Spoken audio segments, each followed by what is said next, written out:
All right, what is up, Utah fans? This is Joseph back with the Utah Utes Football Digest, and it is December 14th at about almost 10 a.m. Utah time uh, as I'm making this video. And these are, Utah's had a lot of players declare that they're going into the transfer portal. And I think some Utah fans could be worried. And there's some trolling from some other fan bases about how many of our guys are hitting the portal. There is a lot, right? There is a lot. We've had one good guy come in from the portal, but there is a lot of guys headed to the portal.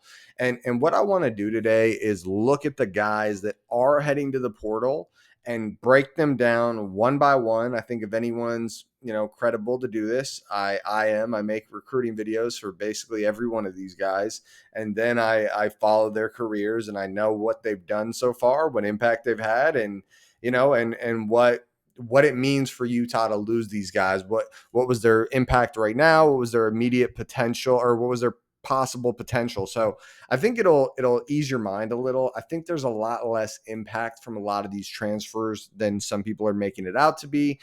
I would also say there are a couple that suck that you really wouldn't like to see them transfer, but there's others that are just, normal, like you're not playing, you're transferring out. So we'll break it all down, guys. Before we dive into it, smash that like button. That'll help get the video out to more Utah fans.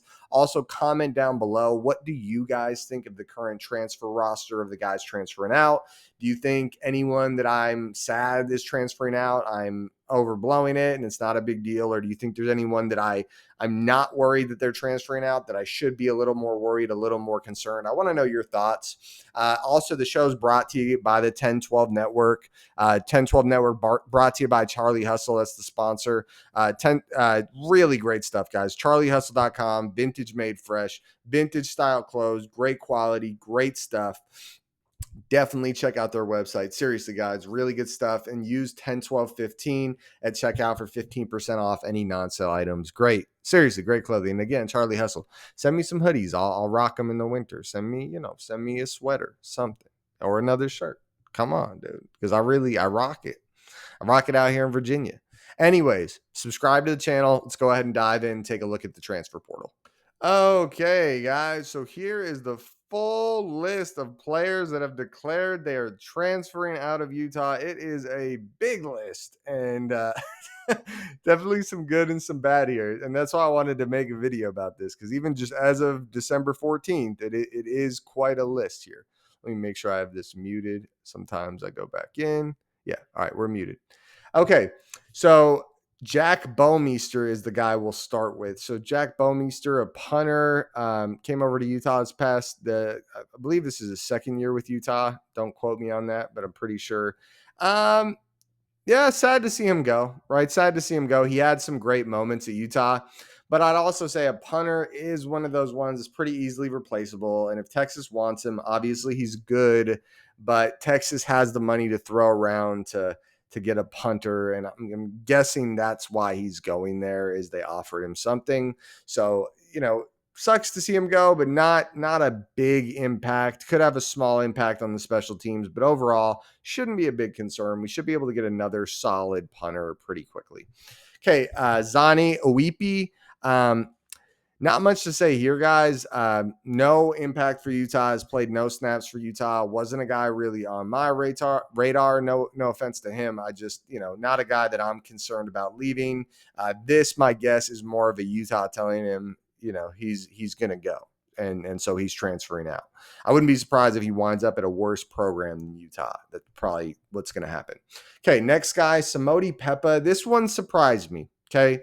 Samodi Peppa, he hasn't gotten a ton of play. He is huge, 6'3", 320.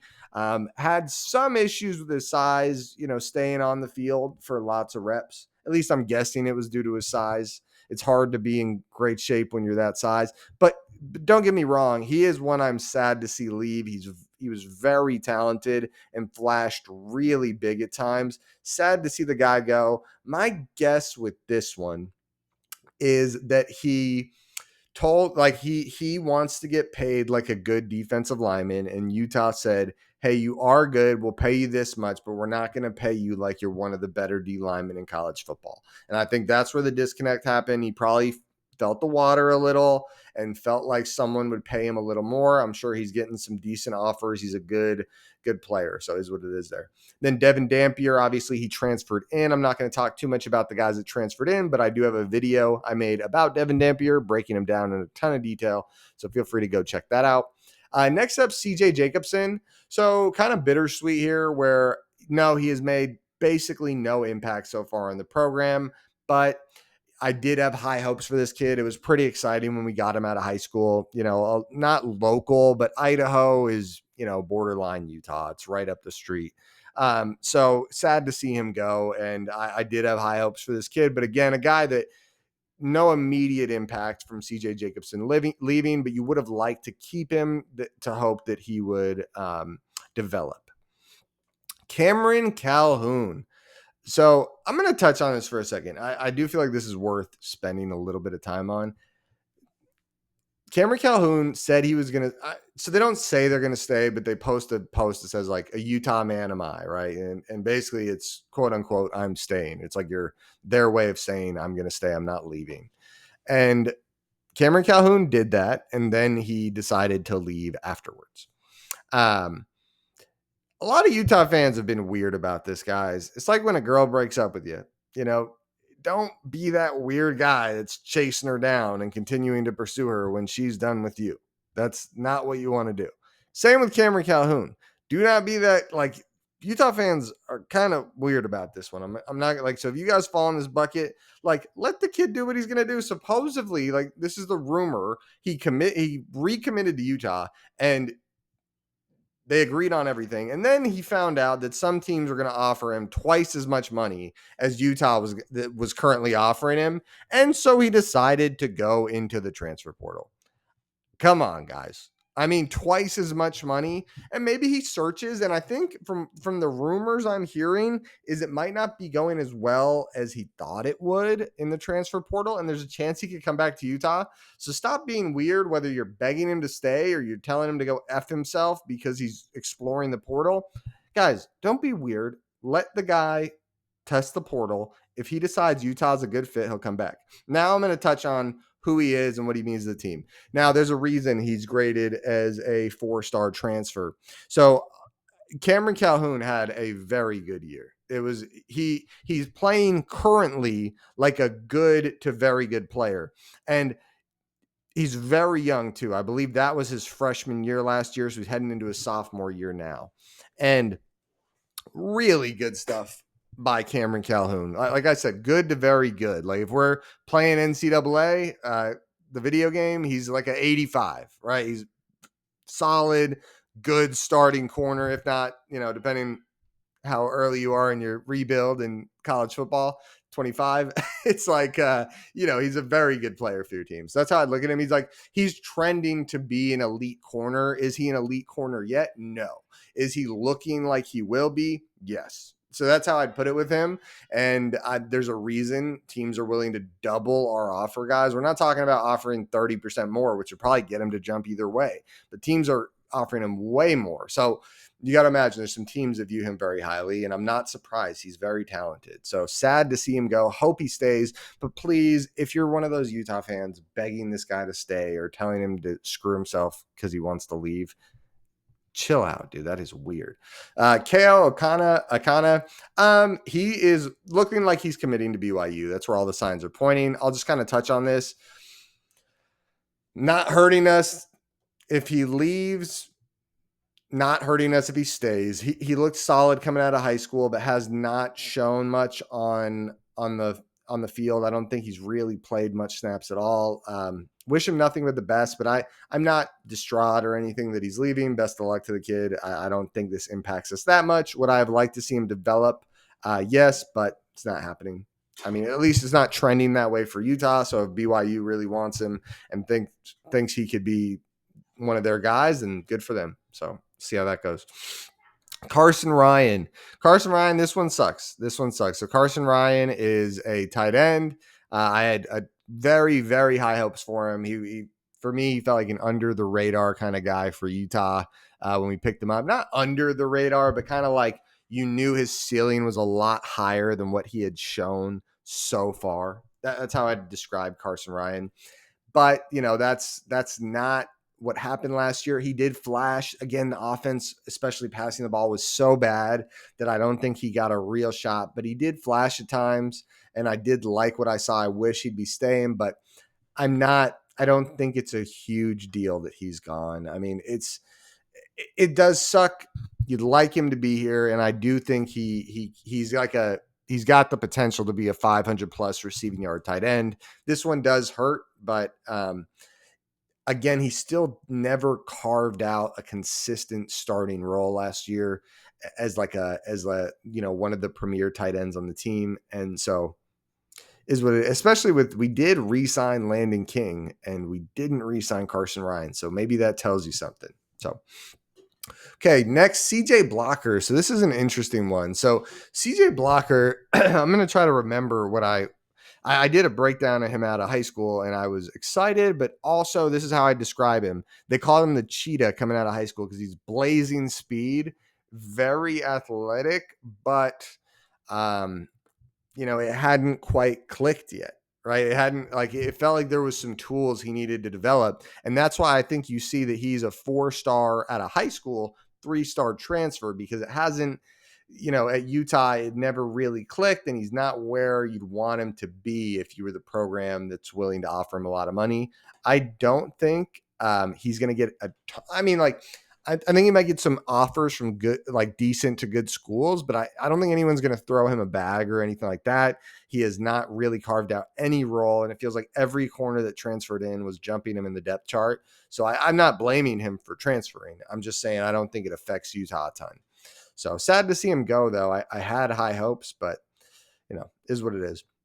Okay, next up, Isaac Wilson. Isaac freaking Wilson. Such high hopes for this kid. I think, as I mentioned, if you guys want a deep dive breakdown on Isaac Wilson, I made a little video after he said he was transferring. This is my thought.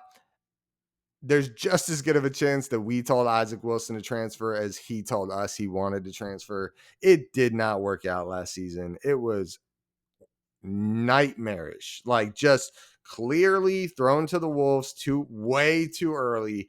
And I had my concerns. I was voicing it very often in the last few games for Utah's season that I had concerns about whether or not it was ever going to click. And I still have those concerns. Wish Isaac nothing but the best. But as a Utah fan, if anyone's like crying over this, don't be. It looks like it is far from being there, and I wish him nothing but the best. I hope he develops where he needs to be, but I hope he is not going somewhere because they're promising him he'll start. I don't think he'll be a decent starter anywhere but the G5 level, and even at that, I think he'll have his struggles. He needs to develop quite a bit. John Randall here. John Randall, very exciting prospect out of high school, was a running back, then gets transferred, then gets switched over to corner. And now instead of a 4-star, he's a 3-star transferring out. So, you don't love to see that he's leaving. You did have high hopes, right? I remember he came in that 3 great running back group with Mike Mitchell, Dejon Stanley, and John Randall, and it didn't work out. Sad to see him go, but, is what it is. It doesn't really hurt the program. It wasn't clicking. He hadn't found his place in the program. Brandon Rose, next up. So this one sucks. This one, I felt like there have been multiple times where we saw really good signs for Brandon Rose's development, but it wasn't there yet, right? We saw good signs and it wasn't there yet. And then at the end of last year, in the limited healthy playing time he had, we saw very good signs. I saw some swagger to him, some confidence, some, charisma that I was excited about, but it didn't work out and he's transferring out. I think he has a shot at possibly withdrawing his name from the portal, where I don't think he wants to be a running quarterback. And I think that's what this offense specializes in, is running quarterbacks, but he does run the ball really well. And I think he could be a pretty good fit where he can take the running style offense and we could make it a little more passing friendly, and he would fit well in the running plays too. So I wouldn't be shocked to see him pull his name out. Savili Taufatofua, guy, no impact, right? No impact so far. 3-star prospect out of high school and went down before heading into the transfer. That's probably one where we asked him to leave. Wish him nothing but the best, but that's, it's not going to hurt us a ton. Jet Miney came on the channel, did an interview. Cool kid. Really liked him, honestly. He was a PWO coming out of high school and was, a guy that just did everything the right way. Nothing but good things. I think for Jet Miney, this is a win. He's an 83 3-star ranking as a transfer. Hopefully he can land at a program that will give him starting reps or at least rotational reps, where I think Utah is a very talented school. That this was kind of this is a good path for Jet. If you're watching this, Jet, it's like you went to Utah, you showed that you can compete with high-end talent, and now it's time to enter the portal and get a G5 team to give you a scholarship and make you a rotational player. So good for you, man. So not good for Jet, not bad for Utah. That's how I put that.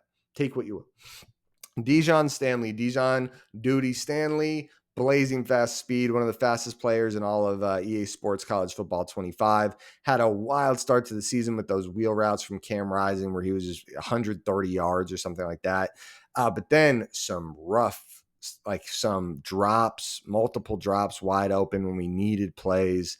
And it feels like this might be one where Utah asked him to leave. I'm not positive. And really nice kid. He came on the channel, did an interview. Really, really good kid. Like, if any programs are considering Dijon Stanley, no, you're getting a level-headed guy that seems awesome. Seems like an awesome kid. But again, I'm guessing Utah asked him to leave. He had an up and down year last year, but I think the downs outweighed the ups. Sione Fotu, a guy that had been a good rotational starter for a while, but he struggled quite a bit last year. He really did. As a main full-time starter, he really looked rough, and it felt like at times teams were even targeting him a little bit to take advantage of the hole in our defense where he was. So sad to see him go. I'm guessing Utah would have offered him to stay as a rotational starter. But that also means he's probably not getting paid a ton. This is one where just my input. Don't be shocked if you see him take his name out of the portal, because he is a solid rotational starter and not a terrible backup, right? If you need him to come in, spot fill for any of the 3 linebacker positions, he can do it, and he knows the scheme. But again, I bet this is him wanting to start for a team that values him and wanting to get paid somewhat decently, and Utah's not willing to do that. And I think it's a good move by Utah, but who wouldn't be shocked if he came back. Now this one hits my heartstrings, guys. Hits my heartstrings. Jalen Glover. The first ever recruiting video I made was Jalen Glover a few years ago, and really cool kid, guys. 4-star prospect on some recruiting websites, 3-star according to On3. I don't know what was going on behind the scenes this year. I would love if someone can comment below. If anyone has any actual insight. I've heard rumors, but a lot of different rumors. So no credibility to any of them really. But a guy that just did not get to play this year. I do not know why. And I know last year he got a lot of reps in 2023, but it was again stacked boxes, and he still did pretty well. Not great, but pretty well. And I'm sad to see him leave, and I found it very confusing why he got so little reps. I'm guessing it's a behind the scenes thing, if I'm being honest with you. Really sad to see Jalen Glover go. I do think that's a hit towards the program, but if I'm not making any statements, but if it is a character problem or behind the scene thing, you do have to consider the betterment of the program. And we're college football Utah fans. We're not fans of players, even though we are fans of players while they're on the team, if that makes sense. So sad to see him go, and wish him nothing but the best. Anthony Woods. So this is a weird one. Seemed like he was coming in to compete for starting reps and be in the rotation for running backs. Rumor is he gets a bad injury earlier in the year. Maybe it's just not working out. He might want to transfer. We might want him to transfer, is what it is. Sam Heward, 5-star quarterback out of high school, goes to Washington, doesn't work out, goes to FCS, does well there, and then transfers to Utah as a backup. I don't know what's going on there. Maybe I think he got an injury. I heard a rumor about that, but now he's transferring out. No harm, no foul. A good depth piece, but we can find another in the portal. Final guy, Damian Alford. Damian Alford was a transfer in from Syracuse for Utah, and really weird. This is a weird one where he transfers in from Syracuse to Utah and did well at Syracuse, but got pulled from the lineup supposedly because of character issues. I don't quote me on this stuff. This is just, you hear a lot of rumors, supposedly because of character issues. No hard facts about the character issues, but supposedly because of character issues. Sad to see him go, but actually not sad to see him go. The one play he really got to get in and show something. It was like a wide receiver screen where he threw a pick right away. So, sad it didn't work out because I had high hopes, but is what it is. So that's the full breakdown there, guys, of Utah's transfer portals as of December 14th at 10 a.m. All right, guys, that was the full breakdown of all the transfers so far. I want to hear your thoughts. Smash the like button if you guys appreciate me doing this deep dive. Hopefully it gave, a fair context of some guys that does suck that they're leaving, but also some guys might be a little overblown where it's like, yeah, really, who cares? So comment down below. What do you guys think? Am I undervaluing or overvaluing anyone? I'd love to hear your opinion. Subscribe to the channel if you haven't already. We put out a ton of Utah Utes football content. I'm out of here. Go Utes.